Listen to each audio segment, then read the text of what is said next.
शिमला में देसी बर्गर वाला।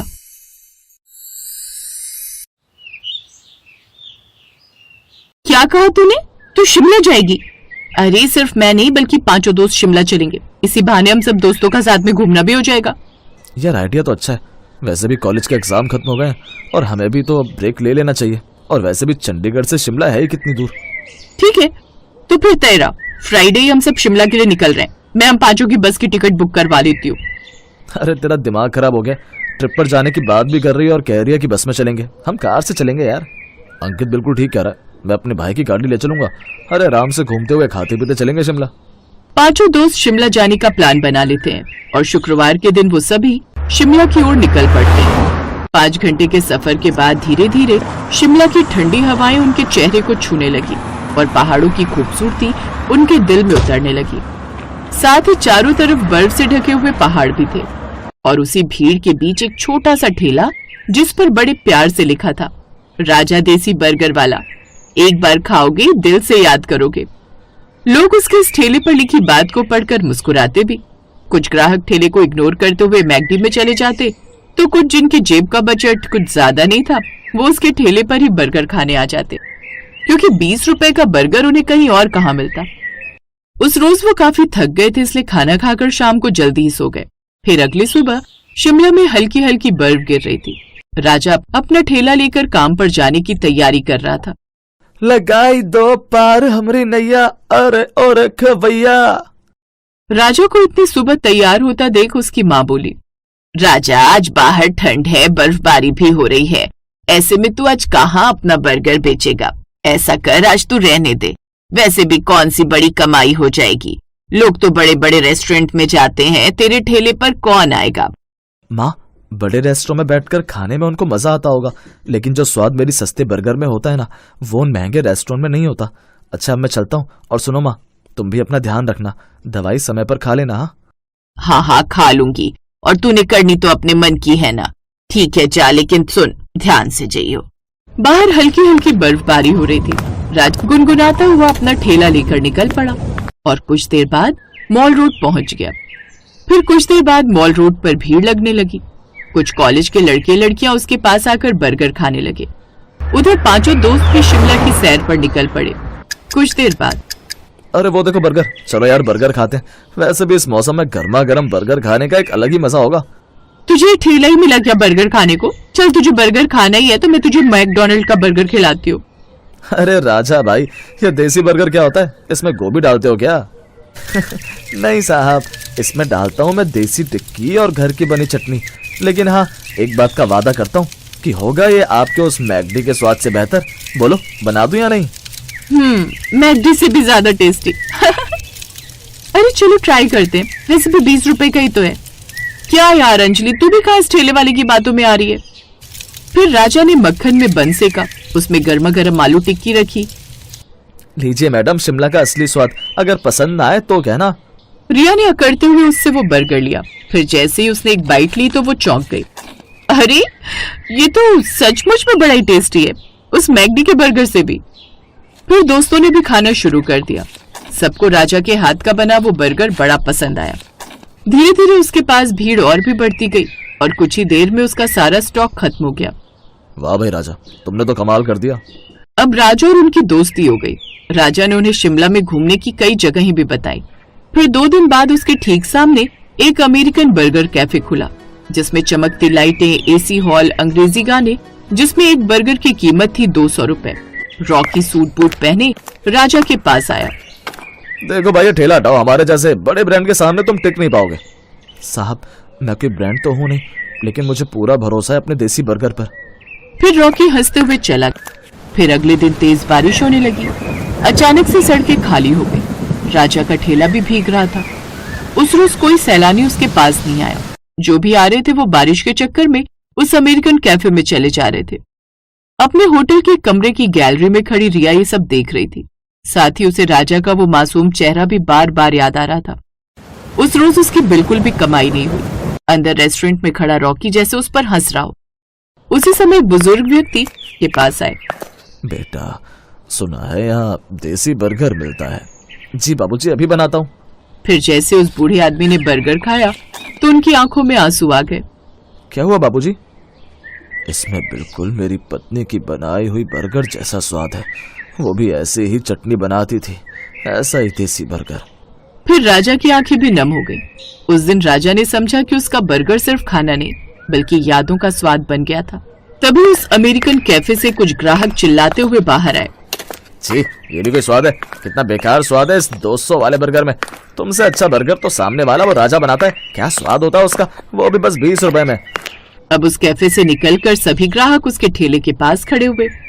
भैया, हमें तो तुम्हारे हाथों का बर्गर खाना है। फिर राजा सभी के लिए बर्गर बनाने लगा। ग्राहक अब 2-2 बर्गर उससे लेकर खाने लगे। कुछ ही देर में उसके सारे बर्गर बिक गए। उसी दिन रिया ने ये सब उसका वीडियो बनाकर सोशल मीडिया पर डाल दिया। साथ ही कैप्शन में लिखा, शिमला का सबसे सस्ता और स्वादिष्ट बर्गर। अब उसका वीडियो वायरल हो गया। अगले दिन मॉल रोड पर लाइन लग गई। अब रॉकी के रेस्टोरेंट में कुर्सियां खाली रहने लगी। राजा की मेहनत देख रिया उसे पसंद करने लगी। अब वो किसी न किसी बहाने से उसके ठेले पर आ जाती। राजा भी उसे मन ही मन पसंद करने लगा। रिया, हम दोनों बहुत अलग हैं। तुम शहरी अच्छे घर की लड़की हो और मैं ठहरा एक देसी लड़का जो सिर्फ एक ठेला लगाता है। राजा, जिंदगी जीने के लिए एक अच्छे जीवन साथी की जरूरत होती है। फिर कोई फर्क नहीं पड़ता कि वो शहरी है या देसी।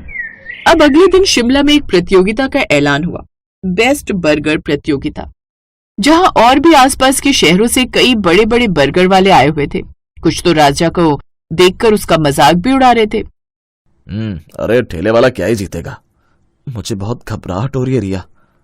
ओफो राजा, इसमें घबराने वाली क्या बात है? जैसे तुम रोज अपने ग्राहकों के लिए बर्गर बनाते हो वैसे ही इसे बना देना।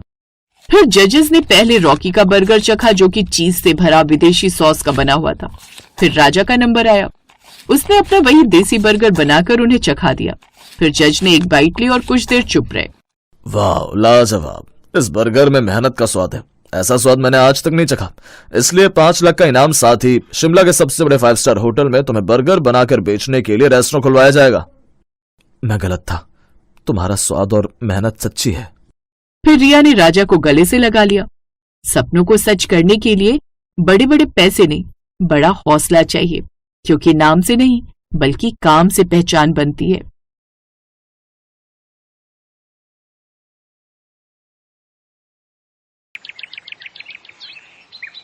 रश्मि सीता बाजार में अपना आलू का ठेला लगाती थी, जिससे उसकी अच्छी खासी बिक्री होती थी। एक रोज जब वो लोगों को आलू टिक्की बर्गर बनाकर बेच रही थी, तभी एक औरत उसके ठेले पर आई और रश्मि को आलू टिक्की बर्गर बेचता देख हैरान रह गई। रश्मि, तुम वो भी आलू टिक्की बर्गर के ठेले पर? भला तुम पर ऐसी क्या मुसीबत आन पड़ी जो तुम ये आलू टिक्की का ठेला लगाकर बैठी हो? क्या बताऊं बहन, जब दौलत शोहरत थी तो मैं लोगों का मजाक उड़ाती थी। आज किस्मत ने मेरे मुंह पर ऐसा तमाचा मारा है कि अब मेरे दिन ऐसे हो गए हैं। वैसे बड़े दिन बाद मिले हैं। चलो तुम्हारे घर चलकर चाय पीते हैं, फिर बातें करेंगे। अच्छा 2 मिनट रुको, मैं ठेला बंद कर देती हूँ, फिर साथ में चलते हैं। वो जब रश्मि के घर पहुंचती है तो उसकी झोपड़ी देखकर हैरान रह जाती है। रश्मि, ये क्या है? तुम्हारा तो इतना बड़ा बंगला था, फिर ये सब? मेरी तो कुछ समझ में नहीं आ रहा। अंदर चलो दीदी, मैं तुम्हें सब बताती हूँ। रश्मि, इस बार हमारी वेडिंग एनिवर्सरी पर मैंने बहुत बड़ी पार्टी रखी है, तो तुम्हें जिसे भी पार्टी में बुलाना हो बुला लेना। अच्छा ठीक है जी, मैं लिस्ट बना लेती हूँ कि मेरी कौन कौन सी फ्रेंड्स आएंगी। और हाँ, साथ में अपनी बहन कोमल को भी फोन कर देना। ओफो अंकुर, उन्हें बुलाने की क्या जरूरत है? आपको तो पता ही है वो कितने गरीब हैं। अगर वो पार्टी में आ गए तो सबके सामने हमारी इंसल्ट करवा देंगे। अरे फिर कहाँ हमारा स्टेटस और कहाँ उन लोगों का। ये तुम कैसी बातें कर रही हो रश्मि? कोमल तुम्हारी सगी बहन है, भला उनके बारे में तुम ऐसा कैसे बोल सकती हो? वो बात नहीं है, मैं तो आपके भले के लिए कह रही थी कि जब तुम्हारी बिजनेस पार्टनर उस पार्टी में आएंगे तो वो क्या सोचेंगे कि आपके रिश्तेदार कैसे हैं। लेकिन खैर कोई बात नहीं, आप उन्हें बुलाना ही चाहते हो तो ठीक है, मैं उन्हें फोन कर दूंगी। अंकुर और रश्मि ने अपनी एनिवर्सरी पर बहुत बड़ी पार्टी रखी थी। तभी पार्टी में रश्मि की बहन कोमल अपने पति सूरज के साथ आती है। वो दोनों काफी गरीब थे, जिस कारण रश्मि उन्हें पसंद नहीं करती थी। वो पार्टी में बेहद ही सस्ते से कपड़े पहन कर आते हैं। अरे रश्मि, ये दोनों कौन है? नौकर है क्या तेरे? हाँ, नौकर ही है। पार्टी शुरू हो गई है और ये दोनों अब आ रहे हैं। मैं अभी इनकी खबर लेती हूँ। रश्मि जल्दी से उन दोनों को अपने कमरे में ले जाती है। अरे दीदी, आ गए आप दोनों? ऐसा करो, आप दोनों इसी कमरे में बैठो, तब तक मैं आप लोगों के लिए कुछ स्नैक्स भिजवाती हूँ। अरे नहीं रश्मि, अभी तो तुम्हारा एनिवर्सरी का केक कटना बाकी होगा ना, तो अभी से यहाँ बैठकर हम क्या करेंगे, हम भी बाहर ही चलते हैं। अरे नहीं नहीं, बाहर तो बहुत सारे मेहमान आए हुए हैं, आप लोग भी खामखा परेशान ही होंगे। इसमें परेशान होने वाली कौन सी बात है। तभी रश्मि की सहेली रोमा उसे ढूंढते हुए वहां आ जाती है। अरे रश्मि, तू यहाँ है, मैं तुझे कब से ढूंढ रही हूँ, और तू इनको यहाँ क्यों ले आई? बाहर मेरे बच्चे ने कोल्ड ड्रिंक गिरा दी है, इन दोनों नौकरों से बोलकर जरा साफ करवा देना। जी देखिए, आपको कोई गलतफहमी हुई है, हम इनके नौकर नहीं बल्कि रिश्तेदार हैं। मैं इनकी बहन हूँ और रश्मि मेरी दीदी है। क्या बहन हो? तो फिर रश्मि, तुम ऐसा क्यों कह रही थी कि तुम यहाँ काम करने आए हो? उस समय तो जैसे तैसे रश्मि बात को संभाल लेती है। अरे नहीं नहीं रोमा, तुम्हें शायद कोई धोखा हुआ होगा, वो तो मैं शीला और बिरजू मेरे नौकरों के बारे में बात कर रही थी। अच्छा चलो अब केक काट लेते हैं, कहीं देर ना हो जाए। फिर रोमा रश्मि से पार्टी में पूछती है, वैसे एक बात बता, तूने उस वक्त झूठ क्यों कहा? मुझे बताया क्यों नहीं कि वो तेरे बहन और जीजा है? मैं जानती हूँ रोमा, अगर मैं तुम्हें सच बता देती तो तुम मेरा मजाक उड़ाती कि ये गरीब मेरे रिश्तेदार है, इसलिए ये बात मैंने तुमसे छुपाई थी।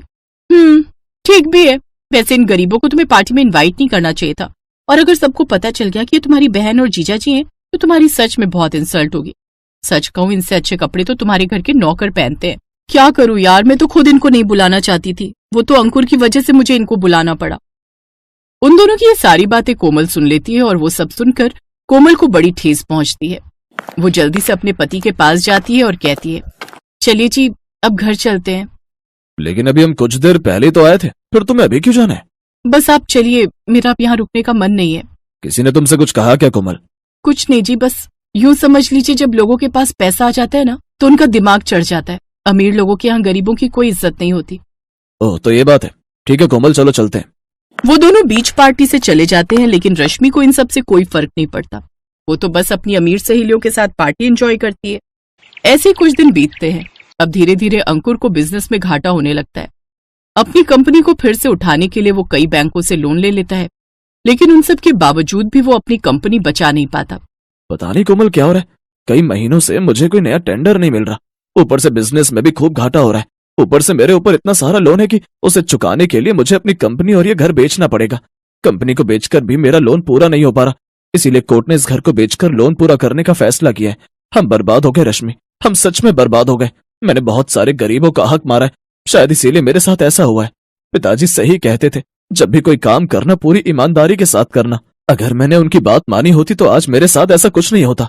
अंकुर अपनी एक्सपोर्ट कंपनी को बचाने की बहुत कोशिश करता है, लेकिन उसका घर भी नीलाम हो जाता है। अब उनके पास रहने के लिए कोई भी जगह नहीं होती। अब हमारे पास रहने का बिल्कुल भी ठिकाना नहीं है, लगता है पास के गांव में ही झोपड़ी डालकर रहना पड़ेगा। हमारे बुरे वक्त में आपके सभी रिश्तेदारों और मेरी सभी सहेलियों ने भी मुंह मोड़ लिया। आज पता लग रहा है, इंसान जितना अमीर होता है वो दिल से उतना ही गरीब होता है।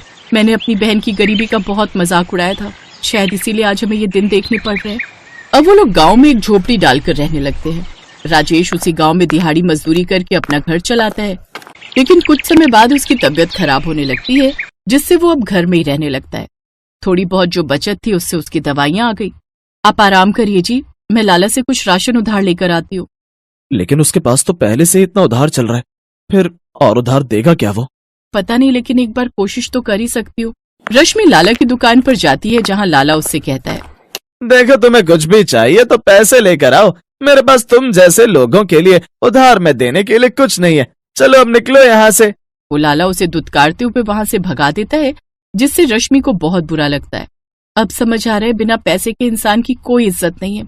अब मुझे कुछ भी करके पैसे कमाने होंगे, नहीं तो ऐसे तो गुजारा करना मुश्किल हो जाएगा। लेकिन मैं काम शुरू भी करूँ तो क्या करूँ? इसी दुविधा में वो घर की ओर आ रही थी, तभी उसकी नजर एक गोलगप्पे वाले के ठेले पर जाती है। ठेला? हाँ, मुझे तो बहुत अच्छी आलू टिक्की बर्गर बनानी आती है। अंकुर को भी मेरे हाथ की आलू टिक्की बर्गर बहुत पसंद थी। हाँ, मैं यही काम करूंगी। अब रश्मि अपना सोने का मंगलसूत्र और अंगूठी बेचकर जरूरत का सामान लाती है और साथ ही आलू टिक्की बर्गर बनाकर बेचने लगती है। उसके हाथ की आलू टिक्की बर्गर सबको पसंद आती है, जिससे उसका घर खर्च अच्छे से चलने लगता है।